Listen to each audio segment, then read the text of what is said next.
Geek Wins Curiosidades número 11.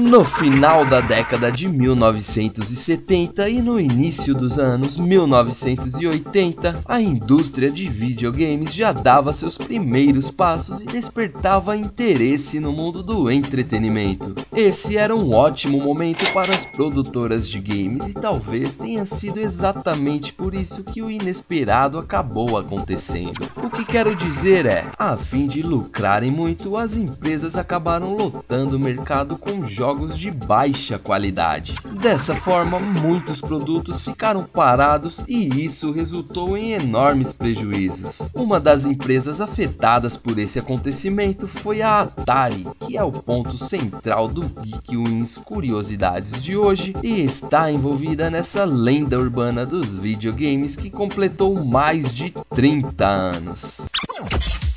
Há quem diga que um dos erros cometidos aconteceu já na produção da companhia, que gerou cartuchos numa proporção equivalente a mais de 3 unidades para cada jogador da época. Ou seja, havia disponível no mercado uma quantidade superior à que poderia ser comprada. Somando isso ao fato de o mercado de videogames ter entrado numa fase ruim, com jogos de péssima qualidade que ficavam parados nas prateleiras e tinham pouca ou nenhuma saída, temos uma situação inusitada, e tal acontecimento se refere especialmente ao jogo ET, o Extraterrestre, baseado no filme de mesmo tema que fez grande sucesso. Lembra do que eu falei sobre games de péssima qualidade?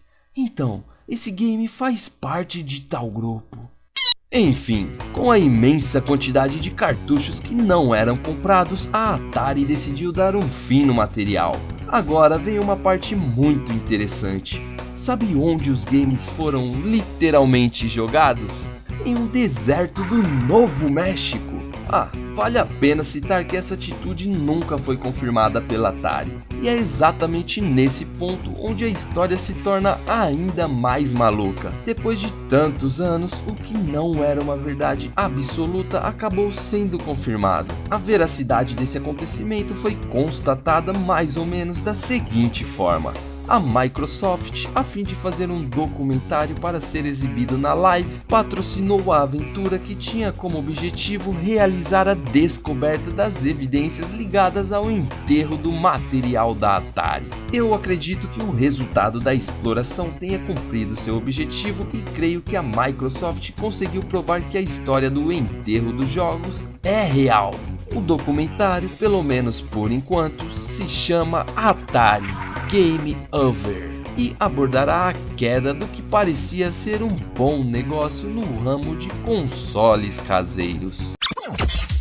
Ok, falando sobre os itens encontrados, olha só, havia cartuchos dos jogos Space Invaders, Asteroids, Centipede e também controles, joysticks do Atari. Há algo que eu não citei.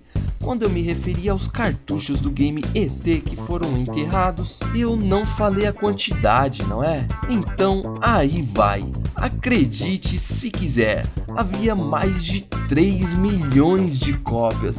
3 milhões de cópias. E falo isso considerando o menor número que eu encontrei, hein? Porque há fontes que falam em mais de 7 milhões de cópias só do jogo do ET. E também dizem que havia uma boa quantidade de cartuchos do Pac-Man. Uau! Esse mito realmente é algo muito inusitado. E na minha opinião, mesmo com a apresentação de evidências referentes ao caso, não consigo compreender o que motivou a atitude de descarte. A fim de promover a marca, não seria melhor distribuir os games gratuitamente? Ou será que eles eram tão ruins assim para não terem saída nem sendo de graça? Caramba!